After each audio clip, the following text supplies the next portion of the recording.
Welcome everyone to our session today where our Azami case managers get together and talk about some hot topics. Today we're going to cover how to best be prepared when you have a rush case. I'm going to turn it over to Tanya Cohen, our Director of Operations. Tanya? Thank you, Sharon. It's great to be here with you. My name is Tanya Cohen. I'm the Director of Operations at Azami Global, and I'm here with two of my case managers who are also seasoned, very experienced IP paralegals. I'd like to welcome Eddie Rowell and Christina Bevilacqua. It's great to have you guys here, and I'm looking forward to this discussion. As Sharon said, we're here to talk about rush cases today, and we at Azami Global have a lot of experience over the years with handling rush cases into many different jurisdictions. I'd like to start by defining what is a rush case in terms of how we see it as Azami Global. And I would say that a rush case is a case where we receive instructions 5 days, less than 5 days or less before the filing deadline. Of course, that's for most jurisdictions. There are regions as well where a translation is due at the time of filing. Some PCT, national phase entries, some Paris conventions and validations where the full translation may be due at filing. And in that case, we typically recommend to send instructions approximately 14 days before the deadline in order to ensure high quality translation. Of course, we do know that there are certain regions where it is possible to submit a machine translation initially at the time of filing if the translation is due with the filing, and to subsequently submit the formal translation as a voluntary amendment. So that's pretty much that is our definition of what a rush filing is. When we speak with our clients and we ask them why things are coming in so late when it seems that there's been a long time to think about it, typically our members will say it's the clients who are taking a long time making decisions and they're waiting for them and they're reminding them. And we thought it would be helpful to mention here some of the preparations that you, our members, can do while you're waiting for your clients to make their decisions, so that when you do eventually get the instructions, even if there's a very tight deadline, we can efficiently and responsibly get that application filed by the deadline and claim the priority for the application. I wanted to turn to my case managers, Eddie and Christina, and ask them if they can give some input and feedback in terms of the documents that in terms of the preparation of the documents that can be done prior to sending in a rush filing.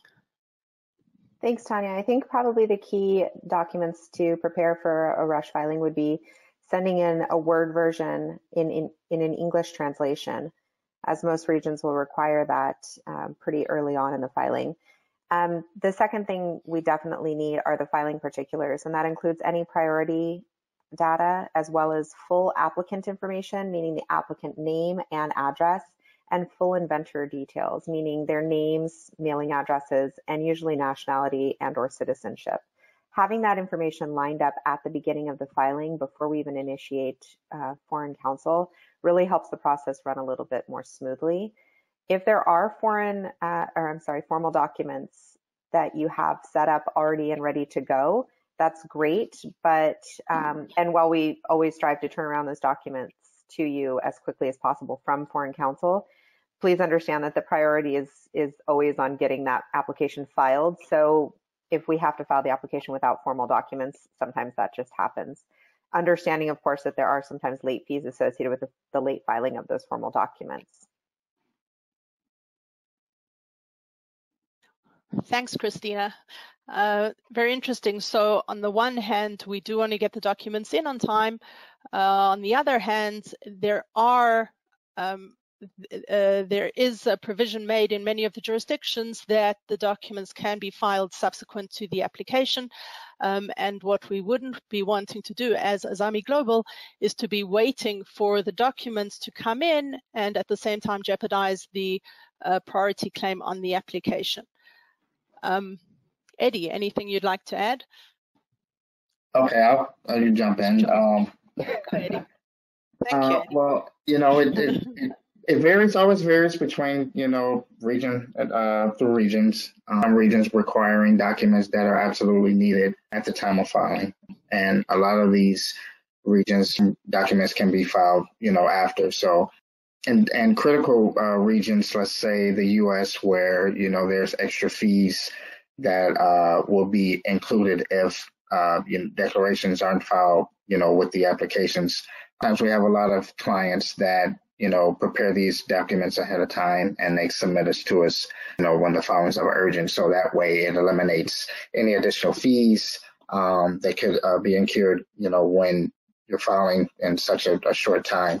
Just preparing documents like that, if you can have them, is great. It eliminates that back and forth that is needed, for signature documents. So you can get those to us. That's one of the key things that is a holdup at times, without those documents, because sometimes the associates, they will wait up until the last day before they add these additional costs. In your experience in dealing with these global filings and global customers, what is something that sort of regularly, when you get these filings, which regularly holds it up a day or two? What are some things that people just don't put in? So what could you stress that they get ready ahead of time so that it goes more smoothly instead of losing a day?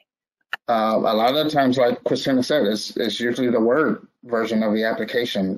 For some reason, a lot of associates and clients, they tend to, maybe they believe that, if there's a PCT, that they can get a lot of the information or the application from, the published document. But, when translations and things like that are involved, we definitely need that Word version of the application, because they're going to ask, the associates are definitely going to ask for it.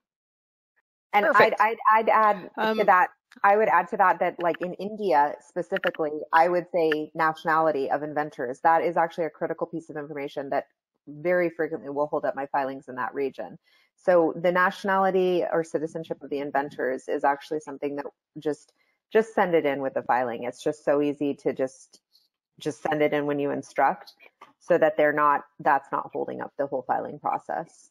And all of the things you just talked about are things that you have ready and in place before somebody makes a decision on whether and where they're going to file. So all that information can be gathered ahead of time. In some cases, now yes, it can be gathered ahead of time, but I will say that there are not all countries in the world require that same information. So if you're originating your application in a region where they don't require citizenship or nationality, you might not have that at your fingertips. You might have to go back to your original client and have them gather that from their inventor. Mm-hmm. What I will say is that, like most things in patent law, they can file with one piece of information and then amend it later if need be. So for example, if it's an application being filed into India, originating from the US, they will file and list all inventors as US nationals, and then they may need to change it later if someone happens to be Canadian or Chinese.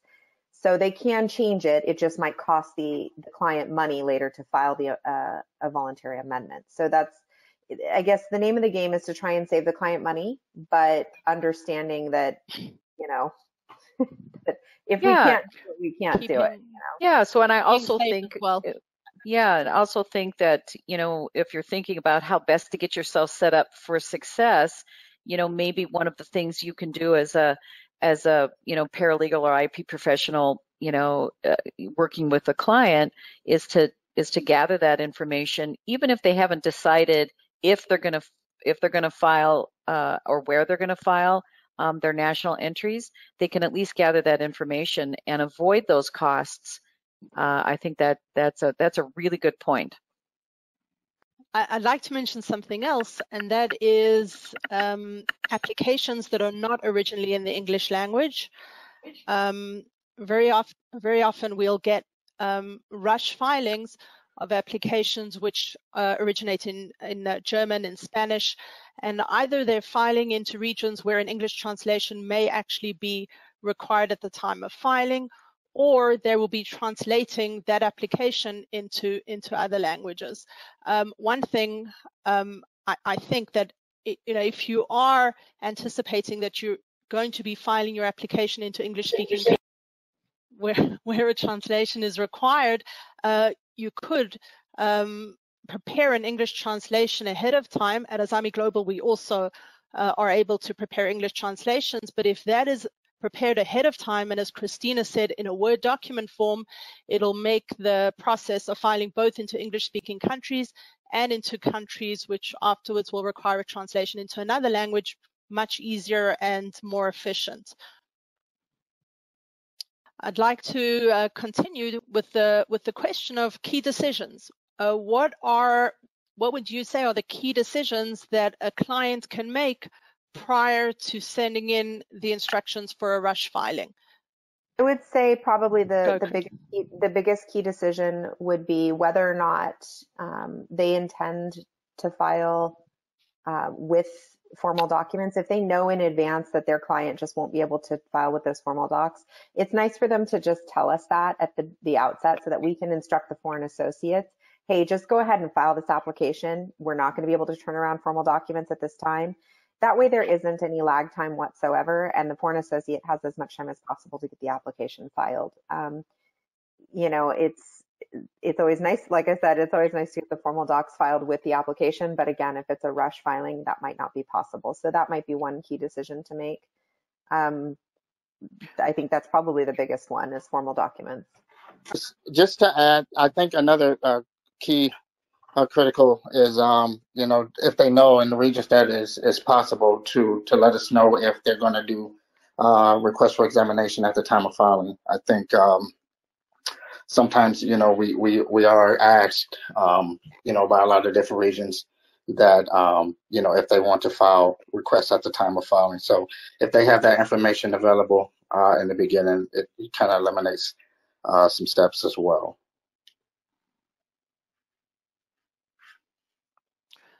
Thank you. I do think that the key in terms of the decisions is that as many of the decisions as possible are made prior to sending in the instructions, which will allow us to send the instructions to the foreign associate and for them to proceed with the filing. I think that a lot of the issues arise when there are questions from the side of the foreign associate and instructions are not clear, and then it causes a lot of back and forth. And although we at Azami Global, we have case managers working almost around the clock, sometimes due to time differences and a client not being available when a question is sent to them, or then an associate not being available because of different time zones, it can cause delays.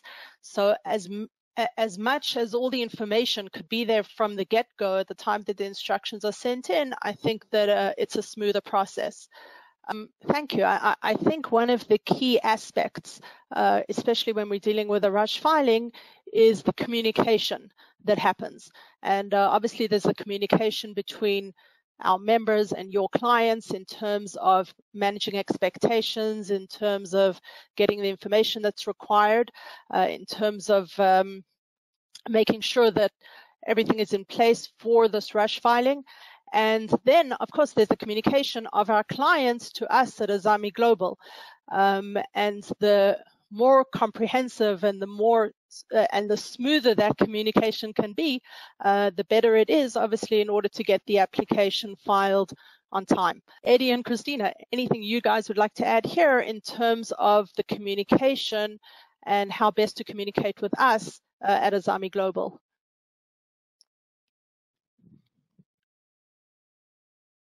I think just using the information sheet and inputting as much information into the portal, if they're using the portal, as possible, helps us to get the information right the first time, so that we're not having to do a lot of back and forth with the client.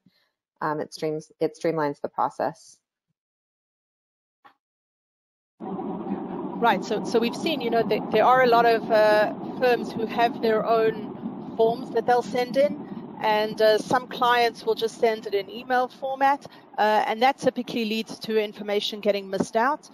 And if clients who use our instruction form tend to include all the information that's needed.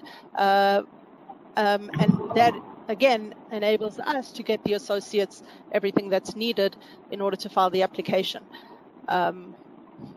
Eddie, anything to add? No, I think, yeah, you guys nailed it. I think, you know, it does vary. You know, so we have some clients that send in their own instruction letters, you know, with the key information in it. And it does speed up the process and helps us along the way and helps the associates along the way to get things done accurately. Okay, and then of course we have those tricky jurisdictions where there could be difficulties in terms of the filing, specific rules, specific laws that make a rush filing a little bit more complex. I wanted to turn it over to Christina and Eddie if you have any stories you can share with us, any information about these jurisdictions and tips on how this can be handled. Well, yeah, I think, you know, the major ones, that it can get a little tricky, you know, with the regions that require, you know, the translation at the time of filing. You know, a lot of times, you know, with urgent cases, you know, sometimes you don't have that translation available. So, and a lot of these regions, you know, they can do a machine translation and then come back later for additional fees, of course, but and go ahead and submit the actual translation of the application. But it can get really, really, really tricky, you know, if we receive instructions to file, you know, let's say 4 days, you know, before the deadline, and it's in the region that requires translation at the time of filing.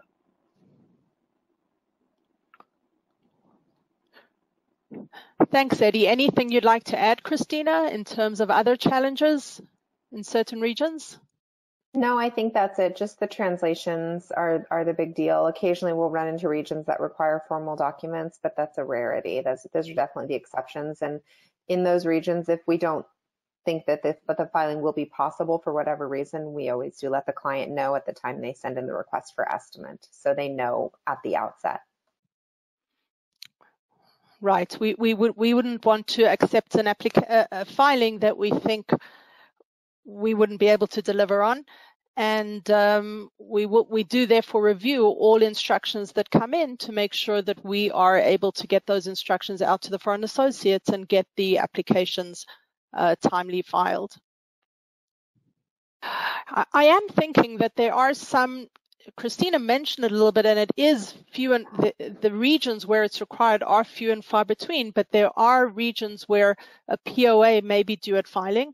And there are even regions, and this is really specific to trademarks, where legalized and notarized POA may be due at the time of filing. And we often find that clients are surprised when we give them this information. Possibly they're not familiar with the regions or they've never filed there before. And I guess the tip that I would give is, once you know of the jurisdictions where you're potentially filing an application, perhaps to do some research. You're welcome to reach out to us as well, even at the time of the estimate, to just inquire whether there are any documents that are due at filing or whether any legalization or notarization is required, because you kind of don't want to be caught at the last second with being told that this is something which is required and therefore something which may not be possible to deliver on. Okay. Well, thank you, everyone. I think it's been extremely informative and extremely helpful. I want to thank Christina and Eddie for sharing with everyone their experiences, which will hopefully enable more efficient rush filings going forward in the future. We have prepared for you a checklist that will give you some guidance in terms of what needs to be prepared before you send in a rush filing. And of course, we've mentioned during this podcast, we spoke about an instructions form, we spoke about our portal. If anyone would like more information about that, or to receive an instruction form or information about how you can sign up for our portal, please do be in touch with us and we'd be happy to help you. Thank you for your time.